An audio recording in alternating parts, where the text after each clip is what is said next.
6th November 2013, Swansea, Massachusetts. A police lieutenant walks into the station and tries to open a routine arrest file. A ransom message fills the screen. Every file on the network, arrest records, dispatch logs, evidence photos, motor vehicle reports, encrypted.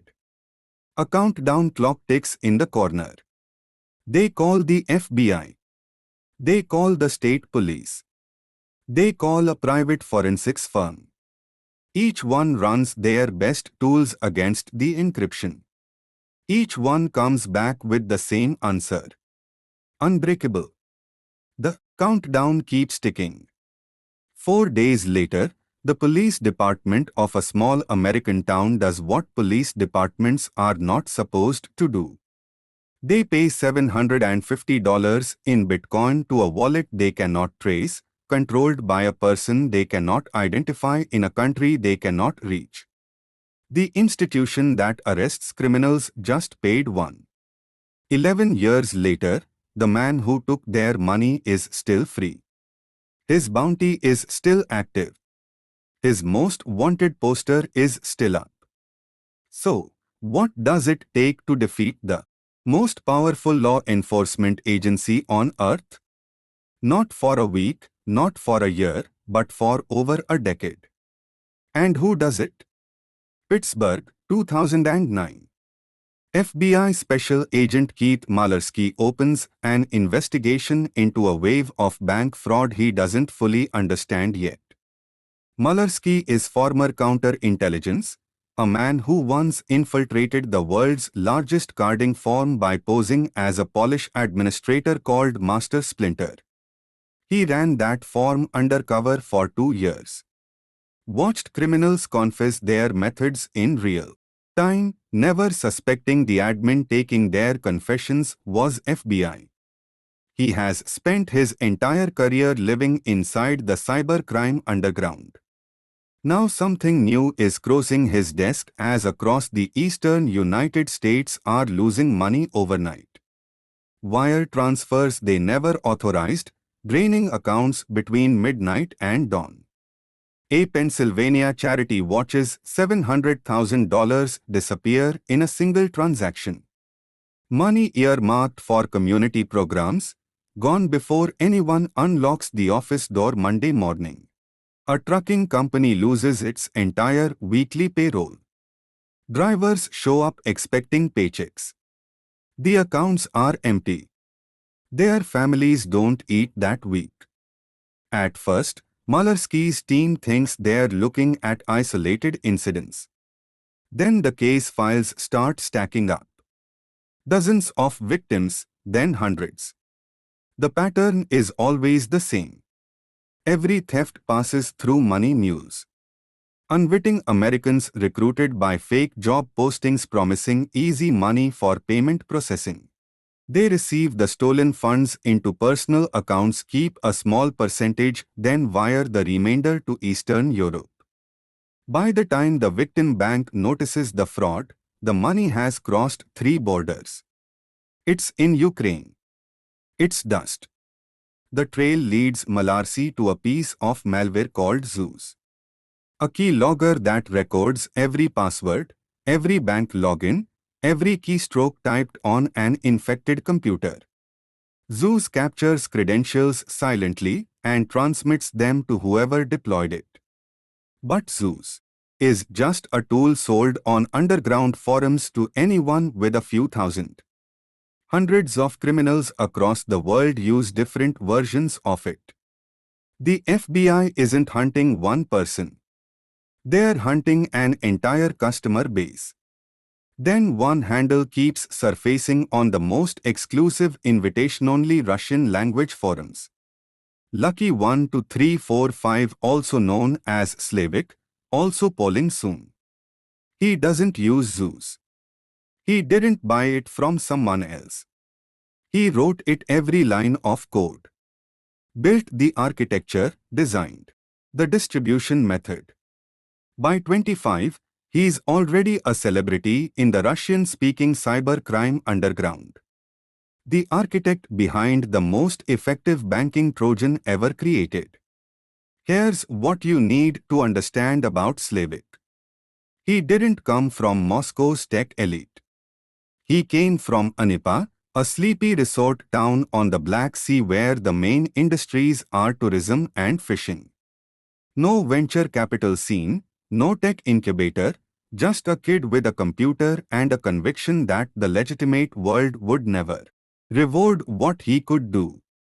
In the forums, he was meticulous, paranoid, obsessively private.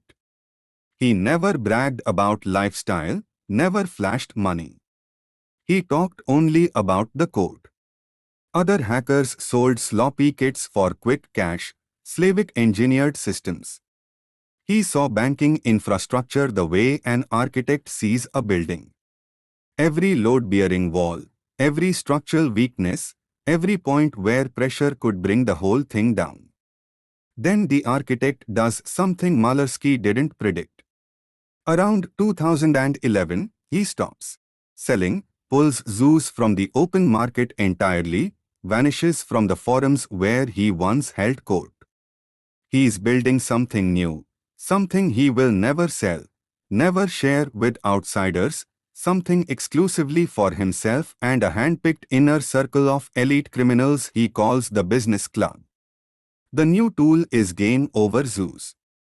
And unlike its predecessor, it has no central command server, no single point of failure. Every infected machine connects directly to every other infected machine in a peer-to-peer mesh. The same structural principle that makes BitTorrent impossible to shut down. Apply that to a criminal network, and you get a weapon no playbook in law enforcement was designed to fight. You cannot kill Game Over Zeus by cutting off the head. There is no head. To destroy it, you would need to simultaneously sever hundreds of thousands of connections across dozens of countries at the exact same moment. Nobody has ever attempted anything like that. By 2013, Malersky and the FBI grasped the full scale of what they're facing. Game over. Zeus controls between 500,000 and 1 million computers worldwide. It is draining more than $100 million from American victims. Hospitals locked out of patient records, school districts losing operating funds, small businesses watching lifetimes of work evaporate overnight. And riding the same botnet is CryptoLocker, the ransomware that locks organizations out of their own files and demands Bitcoin payment for the key. The Swansea Police Department was one of thousands. The architect behind all of it remains a ghost. Malersky has handles. He has code samples. He has no face. Until a tipster delivers a single email address, and with it the thread that unravels everything. FBI analysts spend weeks pulling that thread. They cross-reference the IP address that logged into that email account with the IP address administering the botnet's core infrastructure through layers of VPNs through years of obsessive operational security. They trace connections across continents, eliminate false leads, and map login patterns spanning months. Then they find it. One login session where both connections, the personal email and the botnet's command layer, originated from the same source. Thousands of careful days, one careless moment, a single overlap in a sea of paranoid discipline. They have a name. Evgeniy Bogachev, born 28 October 1983, last known address Anapa, Russia, a coastal city on the Black Sea. He lives. Music. With his wife and 2 children, he owns a Bengal cat, raccoonid, shaven-headed, looking less like a criminal mastermind and more like a mid-level developer at a regional tech firm. The FBI had a name, a face, an address. They pinned his photo to the case board in Pittsburgh and stared at a man they could see but never arrest because Anapa sat on the coast of a country that does not extradite its citizens to the United States. Not for any crime. Not under any circumstances. The FBI could identify Bogachev down to his cat's breed. They could not lay a finger on him. And that was only the first wall. And there were many more. Mueller and the Pittsburgh U.S. Attorney's Office make a decision. If they cannot extradite the man, they'll do something that has never been attempted at this scale. Seize the network itself. Capture Bogachev's botnet from him while he sleeps. Use American courts to take legal ownership of a criminal infrastructure spanning 1 million machines in dozens of countries. Game over. Zeus uses a domain generation algorithm, a piece of code that creates between 1,000 and 10,000 new web addresses every single day. These are the addresses infected machines use to phone home to receive fresh instructions from Bogachev, to block communication between the botnet and its master. The FBI would need to control every possible domain the algorithm could generate. They petition a federal judge for authority to pre-register every single one. 6 months of domains in advance. No court has ever granted anything like it. The judge signs off. They now own the future. But domains alone won't kill a peer-to-peer network. The FBI needs to physically seize the proxy servers Bogachev uses as backup communication channels. Servers scattered across a dozen countries. That means coalition. Mueller and federal prosecutors spent 2 years building an unprecedented international cybercrime partnership. Operation Tawar will ultimately require Europol, the UK's National Crime Agency, law enforcement in Canada, France, Germany, Luxembourg, the Netherlands, Ukraine, plus private cyber security firms, CrowdStrike, Dell Secure Works, Simon, Trend Micro, McAfee, Fox IT, plus academic researchers from WU Amsterdam and Saarland University, a coalition spanning 11 countries and more than 20 private institutions, the largest coordinated cyber takedown ever attempted. The plan simultaneously on the same day across 11 countries, seize every known command proxy at the same minute, route every infected machine on the planet to an FBI controlled sinkhole server before Bogachev wakes up and realizes what's happening. Cut him off from his own creation in one synchronized strike. One shot. No second chance. If it fails, Bogachev will know they're coming. He'll never leave himself this exposed again. Then a near disaster almost destroys everything. A McAfee blog post announcing details of the operation goes live 4 days early. A scheduling error. Someone clicked publish instead of draft. The post is yanked within hours. But the damage could be total. If Bogachev is reading the cyber security blogs, his team monitors daily and they monitor them obsessively. He will see it. He will move his servers. He will rebuild the network on new infrastructure overnight. 2 years of work. Tens of millions of dollars. 11 international partnerships. All of it potentially vaporized by one premature click. The FBI has 48 hours to decide. Launch early before Bogachev can react or abort and start over hoping he didn't see the post. 48 hours pass with no sudden migration of servers, no scrambled infrastructure, no sign that Bogachev noticed. They go. On the morning of 30th May 2014, in 11 countries, at the same coordinated moment, federal agents launched the strike. They had 4 hours to sever a billion-dollar criminal network from its architect and 4 hours to find out if one blog post had already doomed them. Ukrainian authorities raid data centers in Kyiv and Donetsk, pulling server racks from their housings while technicians stand with hands raised. German federal police breach facilities in Frankfurt. Dutch teams strike in Amsterdam. At FBI headquarters in Pittsburgh, Mueller's team watches a wall of monitors as connection after connection drops. Green dots turning red across a world map. The botnet is bleeding out. The sinkhole begins absorbing infected machines. Within hours, hundreds of thousands of compromised computers worldwide stop talking to Bogachev's infrastructure and start talking to FBI-controlled servers instead. The botnet is being amputated from its operator in real time. Every minute, his reach shrinks, his empire contracts, his control dissolves. 45 minutes in, the business club's internal communications light up with panic. Russian text scrolling fast. Bogachev knows. They attempt a last-ditch defensive maneuver, pushing out one final emergency backup of their entire operational database to a safe server before the FBI can seize it. Every victim credential, every banking login, every crypto locker encryption key. If they can save that data, they can rebuild everything. The FBI is already inside that communications pipe.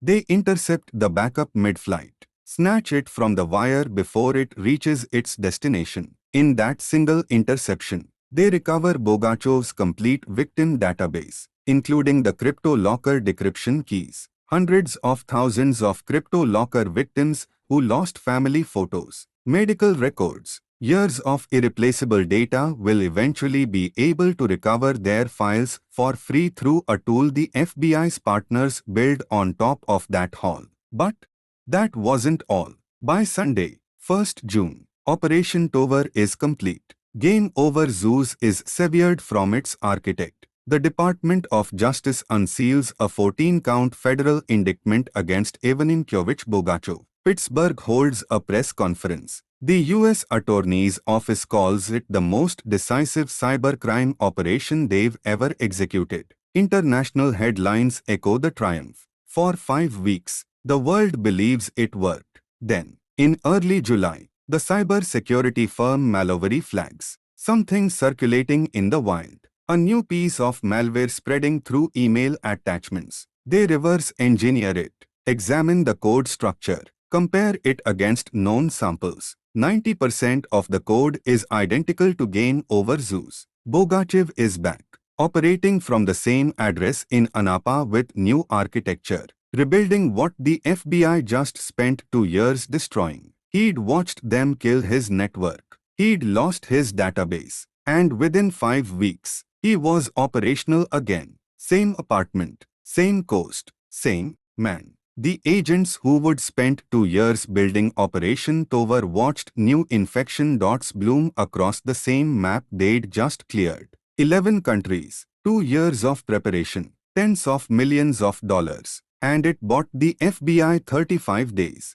Operation Tower had killed the network. It could not touch the architect. And the architect could rebuild from the same apartment on the same coast, behind the same border that treats extradition as a constitutional impossibility. So, in February 2015, the Department of Justice did something it had never done before for a cybercriminal. They put a price on his head. 24th February 2015. Assistant Attorney General Leslie Caldwell stands at a podium in Washington and announces a reward. $3 million for information leading to the arrest and conviction of Evgeniy Bogachev, the largest bounty ever offered for a cybercriminal in United States history. For context, the FBI's bounty for the leader of the Sinaloa cartel's enforcement wing was $5 million. Bogachev sits in the same tier as men who dissolve bodies in acid barrels. He is a 31-year-old programmer who lives with a cat. The bounty is designed to turn loyalty into a price tag. It worked on Khalid Sheikh Mohammed. It worked on Saddam Hussein's sons. It is built to make someone in the fugitive's orbit, a friend, a neighbor, a business partner, decide the target is worth more as a commodity than as a companion. But Bogachev isn't hiding. He is in Anapa, same address listed on the original FBI Most Wanted poster. Photos surface online. Him aboard his yacht on the Black Sea with his wife and his cat. He is not in a bunker, not in disguise, not looking over his shoulder. He is on vacation, and the most powerful law enforcement agency on earth is watching him enjoy it. The FBI tracks his European properties. They flag his passport aliases. 3 different passports under 3 different names at cooperative border crossings and wait for the one mistake. A vacation outside Russian territory. A flight that lands in a country willing to hand him over. A single misstep that places him somewhere the FBI's jurisdiction can reach. Year after year after year, the mistake never comes. Not once in 11 years. Because Bogachev is not simply protected by Russian law forbidding extradition. He is protected by something the FBI didn't fully understand until they dug deeper into their own seized data. Something that, when American intelligence officials finally saw it, reframed everything. If you are enjoying this story, hit subscribe. It tells me you want more. Stories about people the system was never built to catch. Because what comes next is the part of this story almost nobody knows. In late 2014, while analysts were still processing the massive haul from Operation Tower, a researcher at the Dutch cybersecurity firm Foxit noticed something buried in the botnet's traffic logs. Something that had nothing to do with stealing money, nothing to do with ransomware or bank fraud or wire transfers. The FBI hadn't just been chasing a criminal. They had been chasing something far more dangerous. Late 2014, a windowless office in the Netherlands. A Fox IT analyst sits hunched over a workstation, scrolling through terabits of traffic logs recovered from Operation Tower. He's been at this for weeks, cataloging the botnet's communication patterns, mapping the flow of stolen banking credentials. Then he stops scrolling. A search query blinks on his screen that has nothing to do with money. Top Secret Department of Defense Classified. He runs a broader filter. More queries. Surface names of specific military installations. Defense contractor keywords. Intelligence agency acronyms. Game over zoos. In addition to running its standard banking credential theft, was simultaneously executing a second set of searches on infected machines. Searches that were not financial.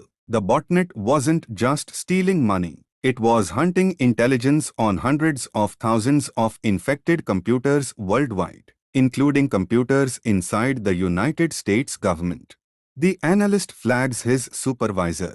Within days, the finding reaches American intelligence channels. Then, the geographic pattern emerges. Researchers find that Bogachev's network was specifically targeting machines in Georgia, Turkey, Syria, and Ukraine, countries that share borders or active geopolitical conflicts with Russia. The search activity spiked at precise non-random moments tied to real-world military operations. Before Russia's 2014 invasion of Crimea, the network was running queries through Ukrainian government computers. Before operations in Syria, Turkish military networks were being scanned. The timing was not coincidental. It was operational. Someone was using the world's most prolific criminal botnet as a geopolitical listening device. John Carlin, the former Assistant Attorney General for National Security, articulated the conclusion American intelligence reached. In a 60 minutes investigation,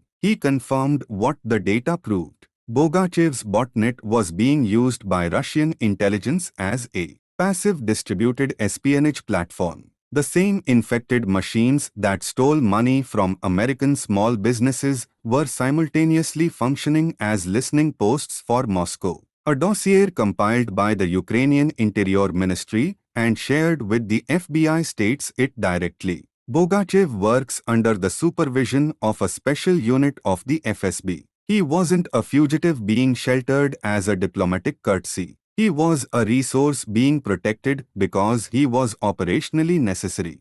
The FSB had seen what his network could do. 1 million infected machines capable of searching any hard drive on the planet and made him an offer. Keep stealing. Keep every dollar and in exchange run our queries. 2. This is why the FBI will never get him. Russia doesn't refuse extradition because Bogachev is a citizen they're constitutionally obligated to protect. Russia refuses because handing him over would mean surrendering an active intelligence asset to the country he's been spying on. The same code that locked up the Swansea Police Department for $750 was simultaneously helping Moscow prepare for the invasion of Crimea. The FBI isn't losing because Bogachev is cleverer than their best agents. They're losing because he sits behind the same wall that shields every FSB officer in Moscow. The $3 million bounty will never be collected because no one in his orbit can claim it without crossing Russian intelligence. And you don't betray the FSB for any number of zeros. The man who locked an American police department out of its own files for $750 went on to help a nuclear power conduct intelligence operations against 3 of its neighbors. He's still in Anapa. The most wanted poster is still up. The bounty is still active, and none of that will change unless Russia decides to surrender him, which Russia will never do. Above a certain threshold of utility to a sovereign state, the law stops applying. Bogachev found that threshold 11 years ago, which forces one uncomfortable question. If a single programmer in a Russian beach town can place himself permanently above American justice by making himself useful to Moscow, how many others are doing the same thing right now on networks we haven't found yet in countries that will never extradite them? For making yourself an idea, you can check the story of Semen Mojic, which is even more untouchable.